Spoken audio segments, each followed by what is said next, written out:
បាទជម្រាបសួរពុកម៉ែបងប្អូនទាំងអស់គ្នានៅក្នុងថ្ងៃនេះខ្ញុំសូមលើកយកសៀវភៅសង្ខេបមួយក្បាលដែលមានចំណងជើងថាបដិវត្តសេវាកម្មអតិថិជនដែលជាភាសាអង់គ្លេស The Customer Service Revolution តើនៅក្នុងសៀវភៅនេះនិយាយពីអ្វីស្នាដៃដ៏ល្អពិសេសរបស់អ្នកជំនាញខាងសេវាកម្មអតិថិជនលោក John R. DiJulius ទី3នេះនឹងបង្ហាញប្រាប់យើងអំពីសារៈសំខាន់នៃការផ្តល់សេវាកម្មទៅកាន់អតិថិជននិងរបៀបដែលយើងត្រូវផ្តល់សេវាកម្មនោះដើម្បីឲ្យអតិថិជនមានអារម្មណ៍ដឹកដាមជាមួយនឹងក្រុមហ៊ុនរបស់យើងបន្ថែមលើសនេះយើងនឹងបានដឹងផងដែរថាតើក្នុងឋានៈជាអ្នកគ្រប់គ្រងម្នាក់យើងគប្បីយល់អ្វីខ្លះនិងធ្វើអ្វីខ្លះដើម្បីឲ្យបុគ្គលិករបស់យើងបំពេញកិច្ចការប្រកបដោយប្រសិទ្ធភាពជាពិសេសគឺការផ្តល់សេវាកម្មដ៏ល្អបំផុតជូនអតិថិជនរបស់យើងតើអ្នកនិពន្ធជានរណាលោក John R. DiJulius ទី3គឺជាអ្នកជំនាញលើវិស័យសេវាកម្មអតិថិជនដ៏ល្បីល្បាញម្នាក់នៅក្នុងពិភពលោកគឺជាប្រធានក្រុមហ៊ុន The DiJulius Group ដែលជាក្រុមហ៊ុនផ្តល់ប្រឹក្សាយោបល់លើផ្នែកសេវាកម្មអតិថិជននៅក្នុងនោះមានក្រុមហ៊ុនល្បីៗជាច្រើនបានធ្វើការជាមួយនឹងក្រុមហ៊ុនរបស់លោកដែលមានដូចជា Starbucks, Chick-fil-A, The Ritz-Carlton, Nestle, PwC, Lexus និងក្រុមហ៊ុនផ្សេងៗទៀតបន្ថែមលើនេះលោកក៏ជាស្ថាបនិកក្រុមហ៊ុន John Robert Spa ជាក្រុមហ៊ុនមួយក្នុងចំណោមក្រុមហ៊ុនសាឡនល្បីបំផុតទាំង20នៅក្នុងសហរដ្ឋអាមេរិកសប្តាហ៍នេះលោក John R. DiJulius ទី3រស់នៅក្នុងទីក្រុង Corona នៃរដ្ឋ Ohio សហរដ្ឋអាមេរិកសេចក្តីផ្ដាំលោក Peter Drucker ដែលត្រូវបានគេចាត់ទុកថាជាបិតាលើវិស័យគ្រប់គ្រងអាជីវកម្មក្នុងសតវត្សទី20បាននិយាយថាគោលបំណងរបស់អាជីវកម្មមួយមិនមែនជាប្រាក់ចំណេញទេប៉ុន្តែជាការបង្កើតនិងរក្សាអតិថិជនស្ដាប់ទៅវាដូចប្លែកត្រចៀកបន្តិចតែដល់ពេលអនុវត្តទើបយើងអាចទទួលស្គាល់ថាការលើកឡើងរបស់គាត់ពិតជាមិនខុសមែនបើយើងក្រឡេកមើលមួយជ្រុងទៀតនៃការលើកឡើងរបស់លោក Peter Drucker យើងនឹងឃើញថាលោកបានបង្កប់រឿងពិសេសមួយរឿងនោះគឺអតិថិជនពិតជាមានសារៈសំខាន់និងមានតម្លៃជាទីបំផុតសម្រាប់អាជីវកម្មរីឯជនជាតិចិនមានសម្ដីមួយម៉ាត់និយាយថាបើមិនចេះញញឹមចូលកុំចេះរកស៊ីនៅក្នុងសប្តាហ៍នេះទិសដីមួយដ៏ពេញនិយមគេតែងតែនិយាយថាធ្វើអាជីវកម្មបើមិនចេះថែរក្សាអតិថិជនទេយកល្អយើងកុំធ្វើអីនិយាយឲ្យចំទៅអាជីវកម្មគឺជាអតិថិជនប៉ុន្តែតើលោកអ្នកធ្លាប់ឮពាក្យថាបដិវត្តសេវាកម្មអតិថិជនដែរឬទេនៅក្នុងស្នាដៃរបស់លោក John R. DiJulius នេះលោកនឹងបានជ្រាបចំណុចសំខាន់ពាក់ព័ន្ធទៅនឹងការប្រស័យទាក់ទងជាមួយអតិថិជននិងធ្វើយ៉ាងណាដើម្បីអាចទាក់ទាញមនុស្សឲ្យក្លាយជាអតិថិជនរបស់យើងនៅក្នុងនោះអ្នកនិពន្ធរបស់យើងក៏បានលើកយកបទពិសោធន៍ផ្ទាល់របស់ក្រុមហ៊ុន Spa របស់គាត់មកលាតត្រដាងផងដែរដើម្បីឲ្យប្រិយមិត្តយល់កាន់តែច្បាស់អំពីសេវាកម្មអតិថិជនបន្ថែមលើនេះលោក John R. DiJulius បានផ្ដល់ជូននៅដំបូងមានគន្លឹះមួយចំនួនទាក់ទងនឹងការបង្កើតអតិថិជននិងធ្វើឲ្យសេវាកម្មអតិថិជនក្លាយជាមានភាពប្រសើរបំផុតសម្រាប់អាជីវកម្មរបស់យើងទី1គោលការណ៍សំខាន់បំផុតដើម្បីគាប់ចិត្តអតិថិជនគឺត្រូវស្គាល់ចិត្តអតិថិជនដោយយើងត្រូវផ្ដល់នូវអ្វីដែលពួកគេចង់បានមុនពេលដែលគាត់ត្អូញត្អែសួររកតើលោកអ្នកធ្លាប់ទេពេលខ្លះយើងមិនទាន់ទាំងហាមាត់ថាចង់និយាយអ្វីផងស្រាប់តែមិត្តភ័ក្តិរបស់យើងដឹងភ្លាមហើយនិយាយចេញនៅអ្វីដែលយើងចង់និយាយជាពិសេសគឺគ្រូហៅតែម្ដងគ្រាន់តែឃើញទឹកមុខរបស់អ្នកនៅមើលហៅភ្លាមគ្រូហៅអាចទាយដឹងថាគាត់នោះមកក្នុងគោលបំណងអ្វីមកទាយមើលរឿងប្តីមានស្រីឬមកទាយមើលពីរាសីរបស់ខ្លួនសមត្ថភាពបែបនេះគឺជាសមត្ថភាពអស្ចារ្យរបស់យើងនៅក្នុងការទាក់ទាញចិត្តអតិថិជនយើងសាកគិតទៅមើលតើយើងមិនសប្បាយចិត្តមិនដេចនឹងបានបើគ្រាន់តែដើរចូលទៅក្នុងហាងលក់សម្លៀកបំពាក់ភ្លាមស្រាប់តែអ្នកលក់លើកខោអាវស្អាតត្រូវចិត្ត យើងមកតែម្ដងប្រហែលយើងដូចសរសើរថាយីអ្នកលក់នេះអីក៏ស្គាល់ចិត្តខ្ញុំម្ល៉េះអារម្មណ៍របស់អ្នកទិញក៏ចាប់ផ្ដើមពុះពៀរីករាយឡើងហើយអ្នកលក់ក៏ទទួលបានទាំងប្រាក់កម្រៃនិងទាំងមួយថ្មីផងដែរសមត្ថភាពនៅក្នុងការផ្ដល់សេវាកម្មជូនដល់អតិថិជនវាគឺជាសមត្ថភាពដ៏អស្ចារ្យមួយដែលមិនមែននរណាសុទ្ធតែអាចធ្វើបាននោះទេត្បិតថាវាមិនងាយមានអ្នកធ្វើបានប៉ុន្តែក៏មិនមានន័យថាយើងមិនអាចសិក្សាពីវាឲ្យចេះនោះបានដែរសមត្ថភាពពិសេសនេះវាកើតចេញពីបទពិសោធន៍អ្នកខ្លះដែលកើតមកជាកូនអ្នកជំនួញស្រាប់ពួកគេប្រហែលជាយល់បានច្រើនអំពីការផ្ដល់សេវាកម្មជូនទៅអតិថិជនឧទាហរណ៍ដូចជាកូនអ្នកលក់គុយទាវកូនអ្នកលក់បាយឬកូនអ្នកលក់ខោអាវជាដើមពួកគេសុទ្ធតែបានឮនិងបានឃើញច្បាស់ពីសកម្មភាពដែលឪពុកម្ដាយរបស់ពួកគេផ្ដល់សេវាកម្មយ៉ាងណាខ្លះចំពោះអតិថិជនរីឯមនុស្សមួយចំនួនទៀតដែលមិនមែនជា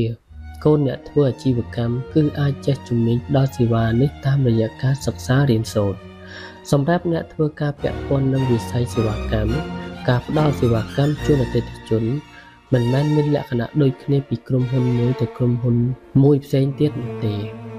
ឧទាហរណ៍ថានារីម្នាក់គាត់ធ្លាប់ធ្វើការជាអ្នកលក់សម្លៀកបំពាក់បោះដុំតែក្រោយមកគាត់ក៏បដូរការងារទៅធ្វើការនៅក្នុងភោជនីយដ្ឋានវិញពេលនោះគាត់អាចនឹងផ្ដល់សេវាកម្មជូនអតិថិជននៅក្នុងភោជនីយដ្ឋានមិនបានល្អទេពីដំបូងគាត់នឹងធ្វើខុសឬឆ្គងត្រង់នេះបន្តិចនិងត្រង់នោះបន្តិចដូច្នេះអ្នកគ្រប់គ្រងទាំងឡាយគួរបីយល់អំពីរឿងនេះហើយមិនមែនចេះតែស្ដីបន្ទោសហូម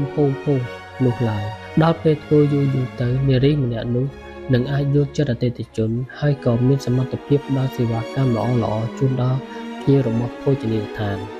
អ្នកគ្រប់គ្រងត្រូវយល់និងលើកទឹកចិត្តបុគ្គលិកថ្មីត្រូវតែហាត់សង្កេតនិងរៀនសូត្រពីបុគ្គលិកចាស់ថាតើគេផ្ដល់សេវាកម្មល្អជូនដល់អតិថិជនយ៉ាងម៉េចខ្លះបាននិយាយឲ្យស៊ីចំណៃទៅការផ្ដល់សេវាកម្មដែលធ្វើឲ្យអតិថិជនពេញចិត្តពេញថ្លើមវាមិនមែនជាទំនួលខុសត្រូវដាច់មុខរបស់បុគ្គលិកជួរមុខទេអ្នកគ្រប់គ្រងលើបុគ្គលិកដែលអនុវត្តការងារផ្ទាល់នេះហើយដែលត្រូវតែហ្មត់ចត់ខ្លាំងក្នុងការបញ្ជ្រាបពន្យល់និងបំពាក់គន្លឹះសំខាន់នៃសេវាកម្មអតិថិជនទៅដល់បុគ្គលិករបស់ខ្លួនអ្នកគ្រប់គ្រងត្រូវធ្វើយ៉ាងណាឲ្យបុគ្គលិករបស់ខ្លួនយល់ច្បាស់និងអាចធ្វើបានពិតប្រាកដនៅគោលការណ៍នៃការបំពេញសេចក្តីត្រូវការនិងការចង់បានរបស់អតិថិជននៅក្នុងបញ្ហាបន្ទាប់យើងនឹងទៅរកមើលថា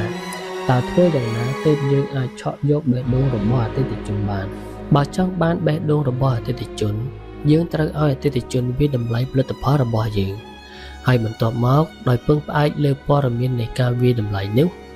យើងអាចអភិវឌ្ឍទំនិញឬសេវាកម្មរបស់យើងឲ្យកាន់តែប្រសើរឡើងឥឡូវ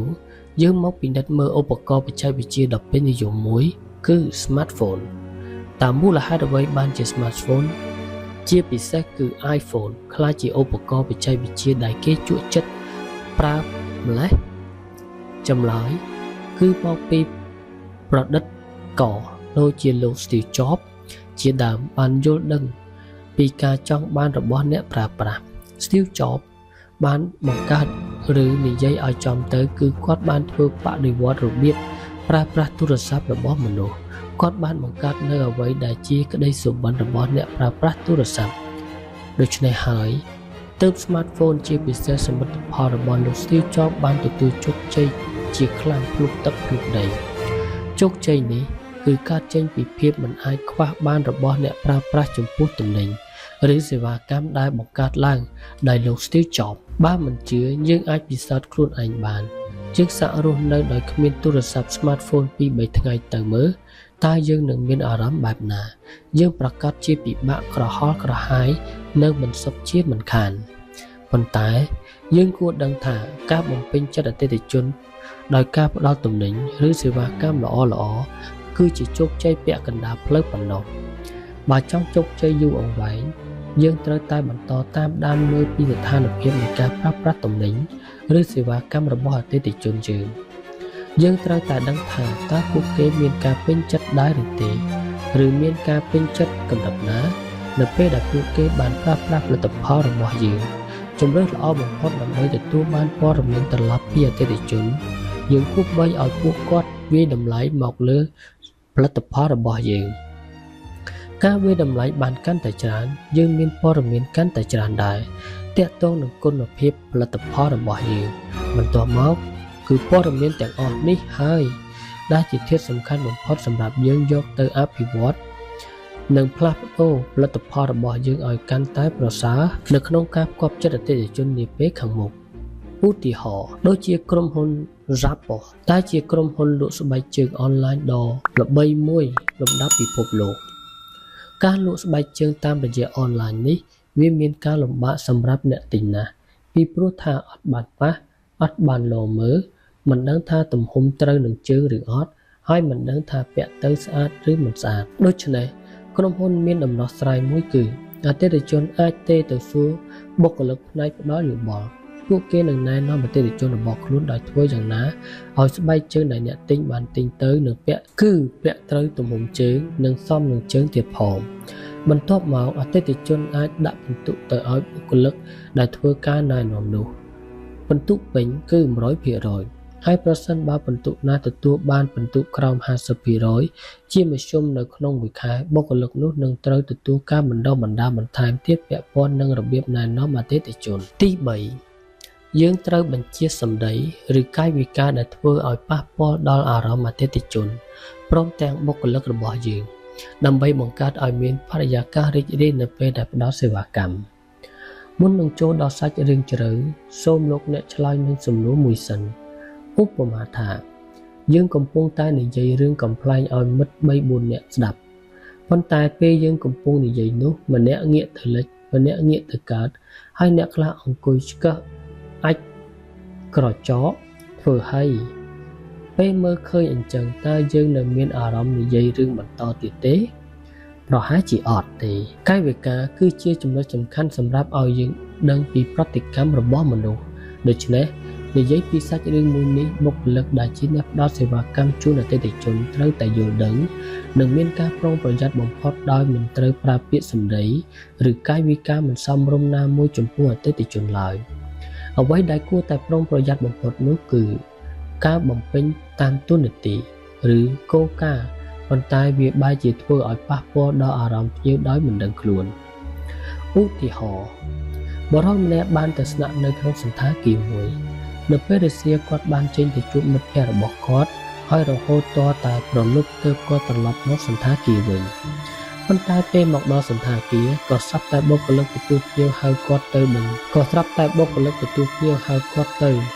បញ្ជាទទួលភ្ញៀវហើយប្រាប់គាត់ថាសូមទោសលោកខ្ញុំសូមឆែកមើលព័ត៌មានរបស់លោកជាមុនសិនមុននឹងអនុញ្ញាតឲ្យលោកចូលទៅខាងក្នុងតាមពិតទៅបុគ្គលិកម្នាក់នោះធ្វើការងារទៅតាមតួនាទីរបស់គាត់ប៉ុណ្ណោះប៉ុន្តែភ្ញៀវម្នាក់នេះវិញបែរជាមានអារម្មណ៍មិនល្អដោយគាត់គិតថាយីបុគ្គលិកសន្តាគារនេះចាត់ទុកលោកឯងមើលតែចោលទៅហើយទើបនឹងចេញទៅក្រៅនៅមុននេះសោះនឹងក៏ចាំឯងមិនបានដែរម្យ៉ាងវិញទៀតការប្រើពាក្យថាឆែកមើលនេះសម្រាប់ភ្ញៀវគឺមិនពីរោះស្ដាប់មែនតែបើបុគ្គលិកម្នាក់នោះគាត់ប្រើពាក្យថាសូមព័ត៌មានបន្ថែមឬសូមបញ្ជាក់អញ្ចឹងទៅវាដូចជាការសំរុំជាងហើយក៏មិនធ្វើឲ្យភ្ញៀវអាក់អន់ត្រពន់ចិត្តអ្វីដែរលោកអ្នកឃើញទេការប្រើពាក្យសម្ដីឬកាយវិការដោយធ្វេសប្រហែសវានឹងបណ្ដាលឲ្យកើតមានបញ្ហាភ្លាមពេលខ្លះយើងថែមទាំងមិនបានចាប់អារម្មណ៍ដឹងថាវាគឺជាបញ្ហាទៀតផងម្យ៉ាងវិញទៀតការបន្សល់ទុកស្លាកស្នាមមកសៅបែបនេះមិនមែនមានតែអតិថិជនទេដែលប្រឈមមុខនោះសូម្បីតែបុគ្គលិកនៅក្នុងក្រុមហ៊ុនដែលខ្លួនបម្រើការក៏អាចទទួលអារម្មណ៍មិនល្អធន់នឹងពីអ្នកគ្រប់គ្រងផងដែរមូលហេតុនេះអ្នកគ្រប់គ្រងក៏ត្រូវតែយកចិត្តទុកដាក់ផងដែរទៅលើការប្រើប្រាស់ពាក្យសម្ដីនិងកាយវិការចំពោះបុគ្គលិកយើងគួរតែនិយាយអ្វីឬធ្វើអ្វីដោយបន្សល់ទុកនូវអារម្មណ៍ល្អនៅក្នុងទ្រូងរបស់អតិថិជននិងបុគ្គលិករបស់យើងនេះហើយជាមុនស្នេហ៍តាក់ទាញអ្នកដទៃឲ្យចូលចិត្តយើងនិងចង់នៅក្បែរយើងឧទាហរណ៍មួយទៀតតាក់ទងនឹងសាលារៀនវិញម្ដងនៅតាមសាលាមួយចំនួនគណៈគ្រប់គ្រងរបស់សាលាបានសរសេរពាក្យខ្លីៗបិទតាមជញ្ជាំងការិយាល័យថា គ្រូត្រូវបង្រៀនឲ្យទាន់ពេលវេលាគ្រូត្រូវបង្រៀនសិស្សនិស្សិតឲ្យចេះឬគ្រូត្រូវតែកែលម្អិតរបស់សិស្សនិស្សិតឲ្យបានលឿនលក្ខជាដើមនៅពេលដែលនិស្សិតនិងអាណាព្យាបាលរបស់ពួកគេបានឃើញការសរសេរបែបនេះពួកគេនឹងជួនចិញ្ចាំហើយគិតថាវ៉ាហើយគ្រាន់តែរឿងប៉ុណ្ណឹងសោះដល់ថ្នាក់សរសេរបិទតាមជញ្ជាំងការិយាល័យដែរគ្រូនៅទីនេះយ៉ាប់ខ្លាំងណាស់ឬយ៉ាងម៉េចនឹងណោះទេគេធ្វើដល់គ្រូបង្រៀនទៅហើយគេប្រកាសជាដឹងនិងមានទំនួលខុសត្រូវរបស់គេច្បាស់ហើយការសរសេរបិទអញ្ចឹងវាដូចជាមិនឲ្យតម្លៃដល់គ្រូសោះតាមពិតទៅបើទោះបីជានៅក្នុងសាលានេះមានបញ្ហារឿងគ្រូមកបង្រៀនយឺតឬក៏គ្រូកែលម្អិតសិស្សនិងប្រគល់ឲ្យសាលាយឺតក៏ដោយគណៈគ្រប់គ្រងរបស់សាលាគប់បីប្រើពាក្យសរសេរឲ្យបានល្អជាងនឹងដូចជាវិន័យនាំមកនៅសេចក្តីថ្លៃថ្នូរពេលវេលាមានតម្លៃមិនអាចកាត់ថ្លៃបានឬក៏យើងបដិញ្ញារួមគ្នាដល់គុណភាពអប់រំដល់សិស្សនិស្សិតគ្រប់រូបលោកអ្នកឃើញទេជាក់ស្ដែងបញ្ហាដូចគ្នាហើយអ្វីដែលយើងចង់បានក៏ដូចគ្នា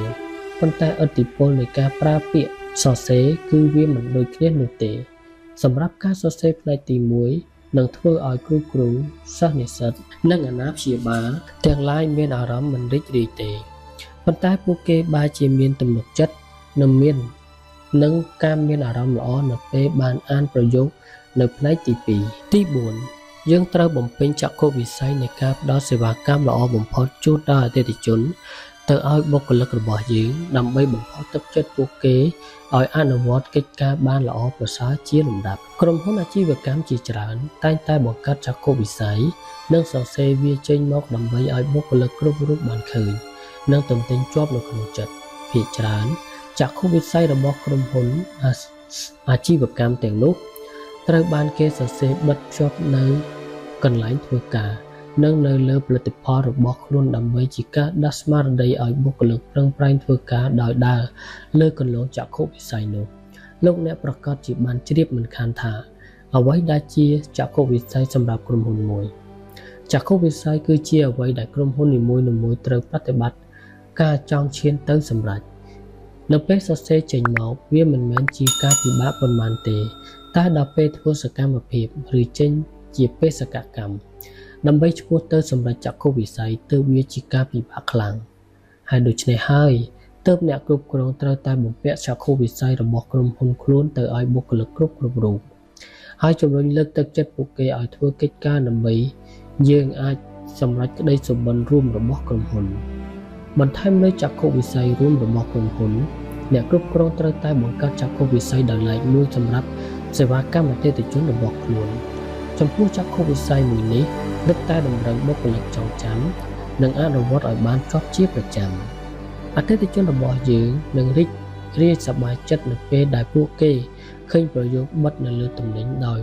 លើកឡើងពីការយកចិត្តទុកដាក់ចំពោះពួកគេបាទយើងនិយាយអំពីប្រជាធិបតេយ្យនៅសហរដ្ឋអាមេរិក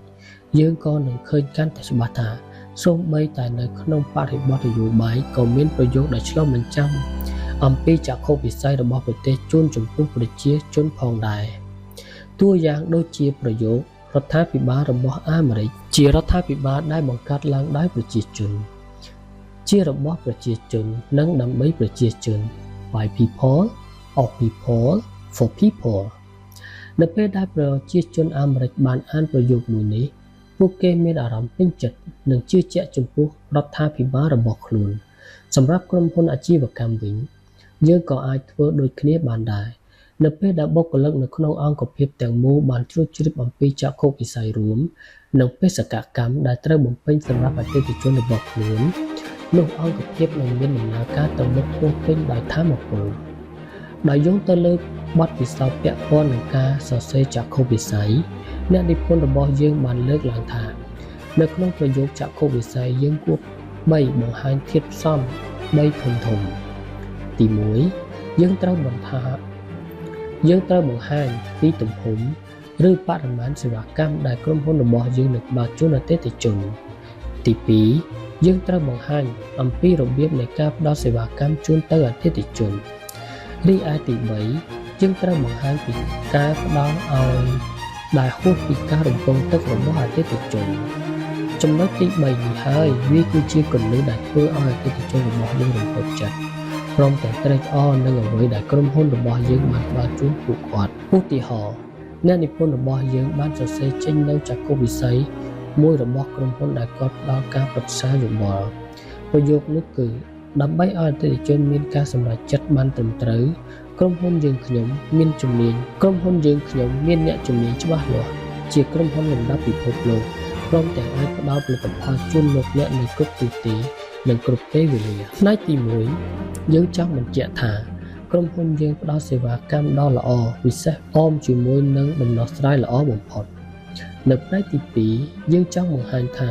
ក្រុមហ៊ុនរបស់យើងជាក្រុមហ៊ុនធំមានទំនាក់ទំនងទូលំទូលាយសម្រាប់អតិថិជនរីឯនៅក្នុងផ្នែកទី3យើងចង់លើកឡើងថាក្រុមហ៊ុនរបស់យើងមានសមត្ថភាពបត់បែនដោយអាចធ្វើការជាមួយអតិថិជនបានមិនថាអតិថិជនយើងស្ថិតនៅកន្លែងណាឬក៏នៅពេលវេលាណានោះឡើយទី5ដើម្បីយើងអាចបង្កើតទម្លាប់ផ្ដល់សេវាកម្មល្អពិសេសដល់អតិថិជនបានអ្នកគ្រប់គ្រងត្រូវបង្ហាត់បង្ហាញអំពីកិច្ចការផ្ដល់សេវាកម្មនេះឲ្យបានច្បាស់លាស់ដល់បុគ្គលិកឥឡូវនេះសូមលោកអ្នកសាកស្រមៃមើលថាយើងកំពុងតែដើរចូលទៅក្នុងសណ្ឋាគារមួយបន្ទាប់មកយើងឈឺពោះហើយចង់ទៅបន្ទប់ទឹកនៅពេលដែលយើងសួរទៅកាន់បុគ្គលិកទទួលភ្ញៀវថាអត់ទោសអ្នកនាងតើបន្ទប់ទឹកនៅកន្លែងណាដែរខ្ញុំសូមចូលបន្ទប់ទឹកបន្តិចភ្លាមបុគ្គលិកនារីនោះក៏ឆ្លើយថាចា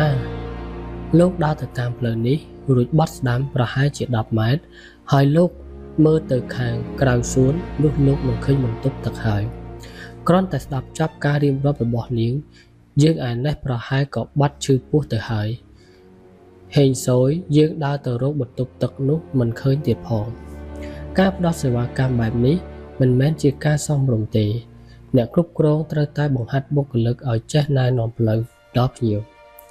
ពោលគឺមិនមែនគ្រាន់តែចង្អុលទៅលិចចង្អុលទៅកើតនោះឡើយភាសាអង់គ្លេសគេនិយាយថា never point lead នៅពេលដែលអតិថិជនចង់បានអ្វីបុគ្គលិកត្រូវនាំគាត់ដល់អ្វីដែលគាត់ចង់បាននោះភ្លាមម្យ៉ាងវិញទៀតការប្រើប្រាស់ពាក្យសម្ដីឆ្លើយតបទៅកាន់អតិថិជនរឹតតែជារឿងសំខាន់ទៅទៀតបុគ្គលិករបស់យើងត្រូវតែប្រើពាក្យថាចាឬក៏បាទខ្ញុំរីករាយនឹងលក្ខជាដើមយើងគួរជៀសវាងប្រើពាក្យឲ្យតែរួចពីមាត់ដូចជាអូខេឬពិតណាស់ឬក៏អញ្ចឹងហើយជាដើមនោះទេការដែលបានឮសម្ដីថាបាទឬក៏ចាស់ខ្ញុំរីករាយនឹងធ្វើជូនលោកលោកស្រីវាធ្វើឲ្យអតិថិជនរបស់យើងយល់ថាខ្លួនគាត់មានតម្លៃហើយការចង់បានរបស់គាត់ត្រូវបានគេយកចិត្តទុកដាក់ខ្ពស់បំផុតទាំងយើងទាំងគេនរណាមិនចង់បានបែបហ្នឹងនោះនឹងមានរឿងមួយទៀតដែលយើងជាអ្នកគ្រប់គ្រងគួរដឹងផងដែររឿងនោះគឺយើងត្រូវរកពេលវេលានិងទីកន្លែងសមរម្យឲ្យបុគ្គលិករបស់យើងបានដកគ្នាពីការងារទៅសម្រាប់ខ្លះដើម្បីលំហែអារម្មណ៍និងបញ្ចូលធម៌ពលមកក្នុងខ្លួនវិញការដែលបុគ្គលិករវល់តែធ្វើការរហូតគ្មានពេលសម្រាកវានឹងធ្វើឲ្យពួកគេហត់នឿយហើយ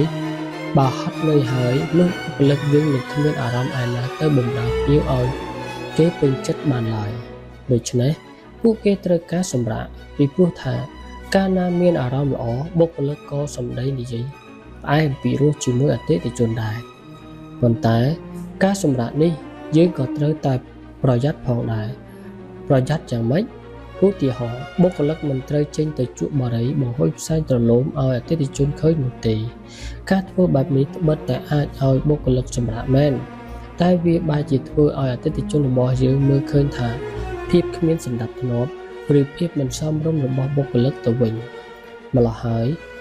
ទើបអ្នកគ្រប់គ្រងត្រូវចាត់ចែងកន្លែងសមគួរមួយសម្រាប់អតិថិជនបុគ្គលិកសម្រាប់សារៈសំខាន់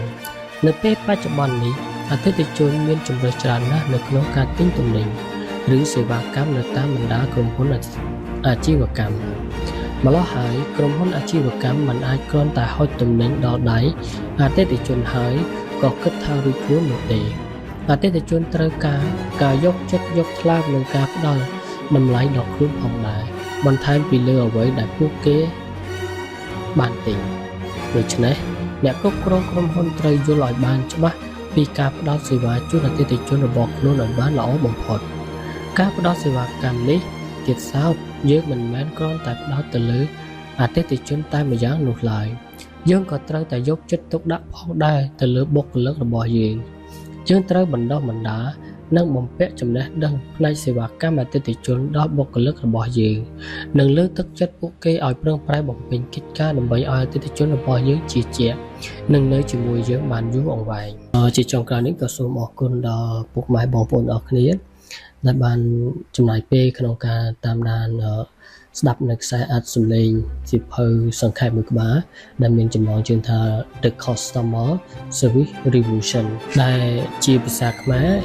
បកប្រែថាបដិវត្តន៍សេវាកម្មអតិថិជនអញ្ចឹង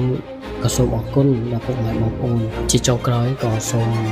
ឲ្យពុកម៉ែបងប្អូនផ្ដល់កម្លាំងទឹកចិត្តនៅក្នុងការស្វែងរកសៀវភៅសង្ខេបដល់ជូនបងប្អូនពុកម៉ែស្ដាប់យកជាចំណេះដឹងទាំងអស់គ្នាចឹងអាចសូមឲ្យពុកម៉ែបងប្អូនជួយ like subscribe ហើយនឹងចែករំលែកវីដេអូនេះទៅដល់កាន់ពុកម៉ែបងប្អូនអស់ទៀតដែលគាត់ត្រូវការចំណេះដឹងឬក៏ចង់អភិវឌ្ឍខ្លួនបន្ថែមមកសូមអរគុណដល់ពុកម៉ែបងប្អូនអរគ្នា